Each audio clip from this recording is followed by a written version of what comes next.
नमस्कार मित्रांनो, स्वागत आहे तुमचं एका नवीन फ्रेश ब्लॉगमध्ये. तर आज संडे सकाळी सकाळी आमच्या इकडे छान नाश्ता प्रीतीने आणलाय.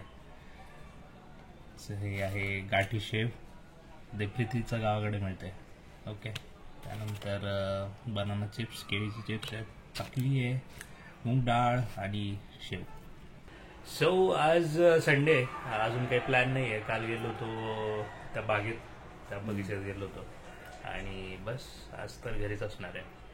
थोडंसं प्लॅन चाललं आहे गावाकडे जायचं, ते पण डिस्कस केलं सकाळी घरी.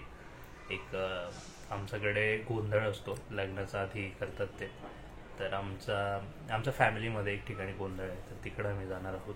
तर त्यासाठी आम्हाला कदाचित बुधवारी निघायला लागणार आहे. गुरुवारी का? हां, गुरुवारी निघायला लागणार आहे. सो लेट सी ती ट्रिप कशी होत आहे. सो आज किचनमध्ये होत आहे बटाटा वडा.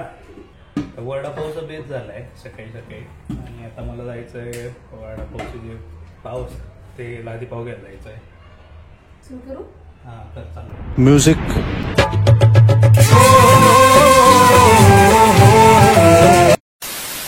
तर मी आता जातो, ते पाव घेऊन येतो आणि तू कंटिन्यू कर.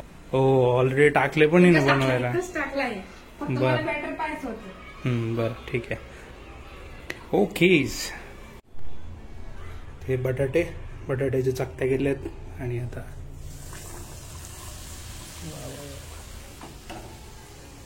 सुगरण बायको कशाला वजन नाही वाढणार. एककडे वजन कमी झाल्यासाठी डायटिंग करायची, दुसरीकडे करून करून खायचं. हा काय परत किती आता, म्हणजे घरी नाही गेलेत, बाहेर खाल्लेत वडापाव, पण घरी नव्हतं गेलं, त्यामुळे छान मस्त आहे. आता होत आहे. लॉकडाऊन मध्ये केलंच काय माहिती, आठवत नाही. तर आज आहे आमचा चीट डे. रोजच असतो काय. सो अशी काहीशी प्लेट तयार झाली. वडापाव, हा इकडे एक वडा आहे, इथे एक चटणी आहे, त्यानंतर हा खुर्मा, त्यानंतर ही मिरची.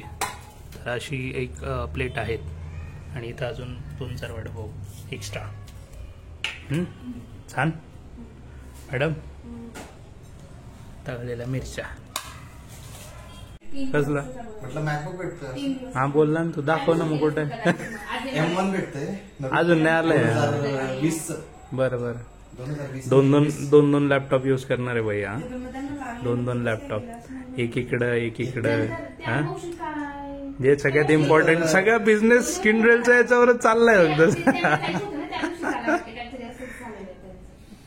हा बेन चुगली करे. हा गणू, हा बेन चुगली करे. प्रीतीची चांगली मैत्रीण, यांची बायको, आणि हा माझा मित्र. कुठे? हो, काल गेलो होतो मध्ये. मस्त आहे. हा 20 रुपये एंट्री फी. नाही छोटा आहे रे, छोटा आहे पण चांगलं आहे. सगळं लाइटिंग वगैरे, ब्रिज वगैरे केलेलं आहे. रेकॉर्ड झाला एक. कसला? पीसीएमसी चे जे स्ट्रीट लाईट आहे आणि जे सिग्नल बाक्स आहे ना, ते त्यांनी यूके सिस्टमचे हे केले आहे, इंटिग्रेट केले. अच्छा, असं आहे काय? नवीन आहे. सिग्नल नाही दिसत त्याला काही प्रॉब्लेम आहे, तू बारकडे बघत राहा. अच्छा, असं आहे काय? हो. पीसीएमसीचा एक. अरे हा, ते एलईडी येतात ते ना, असं एलईडी फिरत असतात ते, तसं आहे का ते? आणि आता हे पण होत आहे, डिवायडरला पण बंपर्स लावताय. क्या बात आहे. ते नंतर येऊ, कारण रस्त्याचं काम नाही. हा बरोबर. अरे होईल, चांगलं आहे. तुझा टॅटू काढायलाच गेलो होतो ना आपण त्या दिवशी. भाई काय झालं? ऍक्सिडेंट होता का त्या माणसाला, आग लागली होती त्याला. भोसरी पोलीस स्टेशन आहे ना, म्हणजे तिथं नाशिक फाट्याला नाशिक हद्द चालू होते. भोसरीचं पोलीस स्टेशन आहे समोर. म्हणजे डायरेक्ट पेटून पडलं होतं? नाही, पेटून पडलं होतं. पेटून पडलं होतं. मला वाटलं ऍक्सिडेंट आहे. कल्याणी रक्त दिसत नाही. रक्त नव्हतं दिसत, पाणी असं रस्त्यावर होतेलं सारखं वाटत होतं आणि त्याचे ना डायरेक्ट सारपटीने झाले. अरे बापरे. आणि तिथं तो एमआयडीसीचा, म्हणजे तो इलेक्ट्रिसिटीचा एमसीबीचा एरिया होता. मग गणी म्हणे बेकार ऍक्सिडेंट, गणीला डायरेक्ट ऍक्सिडेंट झालं. गाडी बिडी दिसलीच ती, कुठे ठोकलेली टाकलेली, रस्ता काहीतरी तुटलेला दिसला असता, काहीच नाहीये. काही तो माणूस डायरेक्ट जळ मोकळं होतं बरं. Danger काय? गाडी घेऊन गेलो. आणि एक माणूस ना त्याला 65 वर- 65 वरती असेल. मला खूप वाईट Direct वाटलं. 40 डायरेक्ट 40 वर गावात मग खरंच ना. मला खूप वाईट जोरदार. वाटलं ना. एक माणूस त्याला असं रस्त्यावर अरे, लय dangerous तो आवाज आहे. म्हणजे आणि त्या तो म्हणजे पडलेल्या माणसाचं डोकं आता माणसाचं नॉर्मल जर डोकं समज तुला असं चुकून थोडंसं असं आवरत होतं. हे आपलं कसं मला खूप वाईट ही भिंती कशा हा. आहे याच्यावर चुकून असा धक्का लागला तर व्हाईट स्किन कशी निघते, पहिला निघते. layer जेव्हा निघतो हो, तेव्हा निघते. सेम तसं दिसत तसं होतं. मग काहीतरी मेजर असेल. शॉक असेल कदाचित, नाही तर मग आपण मग मला एक नाही समजलं त्यांनी पाणी नाही ओतायचं ना मग त्याच्या अंगावर हा पाणी नव्हतं होतायचं. पाणी पण नव्हतं खाली सगळं काय. पाणी नाही बरीच ओतायचं. वेळ होतं. म्हणलं नाही रे, एवढं होतं होईल का तो नाही, रक्त नसेल, रक्त नसेल. आणि आम्ही डेंजर. पण त्यांनी म्हणजे शॉक बसतो हा मनाला असं पाहिल्यानंतर, लगेच वाटलं त्या चेंज होऊन जातं डायरेक्ट. मी लहान होतो तेव्हा मळ्याला शिकायचो. म्हणजे 5वीला असेल, 5वीचं माझं स्टार्ट. माझ्या घराच्या मागे 2 भाऊ बहीण राहायचे ते. तर आधी जे त्याचे काका होते ना ते आपले टमटमचा ऍक्सिडेंट पण वाचले होते मंगरूळ रोडला. आणि नंतर ते काका ते एसटी महामंडळमध्ये होते. आता भाऊ वारला त्याच्यानंतर सगळं त्यांच्यावरती. मंगरूळला त्यांची खूप शेती होती. म्हणजे जवळजवळ तो माणूस 250-300 एकरचा मालक असतो. काय झालं काय माहिती, संध्याकाळी घरी आले फक्त मासे बनवण्यावरून भांडण झालं होतं त्यांच्या वाईफ पण त्यांचं. डायरेक्ट आग लावून घेतली. तो माणूस तुझ्या एवढे आहे असेल 6-6 माणसाने आग लावून घेतलं. माशी बनवली नाही म्हणून. आणि आग जवळजवळ 3 फूट वरती जात अरे बाप. डोळ्याने बघून घेतलं होतं.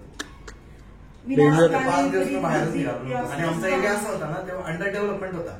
म्हणजे 6:30-6 नंतर ना त्या एरियाच्या बाहेर पण निघायचं. एवढे घाबरायचे. नाला होता तुला तर माहितीच आहे तिथं तो हे आपलं वेअर हाऊसच्या मागचा नाला. कोणता? वेअर हाऊस अंबळनेरचं सुनंदा पार्कच्या मागचा नाला. एवढीच पाटी होती चालायला फक्त. ती पण पाटी कशी होती माहिती का, पहिले लाकडाची पाटी होती. मग त्यांनी काय केलं, सिमेंटचा तो आपण कप्पा बनवतो ना तो टाकून दिला होता कडप्पा. आणि त्याच्यावरनं पोरं यायची. त्याच्यावरनं जायचं. ते पाहिल्यानंतर तर म्हणजे ना मी अजून पण मला आठवत कधी कधी. आयुष्यात. पण आता सुधरून गेला तो एरिया. डायरेक्ट सिमेंटचे रस्ते होऊन गेलेले. हा. म्हणजे नाला राहिलाच नाही तो. आता डायरेक्ट बुजून टाकलाय त्यांनी. लोकांनी डायरेक्ट घर बांधून घेतले त्याच्यावर आणि त्याला गटर सर एवढंच करून टाकलंय. बरोबर. अवघड आहे. नाही पण एक मनावर होतं तो आगातून जातो. नाही, आणि अशा गोष्टी झाल्या का? विचित्र काम. हा, आता बघा, आता इकडं बसा तिकडं बसा चालू झालंय यांचं. एक खुर्ची घेऊन या. हा, ऐकलं सांगत होत तुला एक खुर्ची घेऊन ये. आता माहिती ना प्लास्टिकची खुर्ची घ्यायची इच्छा नाही रे. काहीतरी वेगळं घेऊ वास. वेगळं जाऊ दे. मी तुला बिन बॅग सुद्धा सांगते की बिन बॅग पण बिन बॅगला पाठ गरम जाते एखाद्याने. मला कसं येते पण आपल्याला घ्यायचं म्हटल्यावर डायरेक्ट 2 घ्यावे लागतील. तुला पण घ्यायची नाही. मला पण घ्यायची. मला असं रेलून बिन बॅग घ्यायची का तुम्हाला ती घ्यायची ऑफिसचे? अरे हा, पिक्चर घ्यायची रे भाऊ. आता बिन बॅग वगैरे नको. ऑफिसची सांगितली. अरे हा, तू बोलला होता ना मागे. त्याच्या याच्या दिवशी पण ते यार अजून त्यांनी चालू नाही केलेलं आहे कॉन्ट्रॅक्ट. परत तो काहीतरी 10 दिवस पुढे गेलाय. जाऊ दे बघू. नाही निघतील त्या बिन बॅग खुर्च्या. भारी वाटते पण माहिती त्याचं काय होतं माहितीये का तुला की तसं काही तसं ठेवता जेव्हा येतं. ते तोडफोड चालू करतील ना त्याच्या आधी तो सामान काढता येईल. तोपर्यंत त्यांना चेकआउट घ्यायचं. हा, बरोबर आहे. कारण आज आम्हाला लॅपटॉप चेकआउट केलं नाही. आमच्या लॅपटॉपचं लोकेशन आम्ही पण घेतलं. अच्छा. ठीक आहे, लेट्स बघू काय काय. पण तुला भेटून जाईल ते कमी मध्ये. हम्म. खूप कमी प्राइस मध्ये भेटेल. कशाची?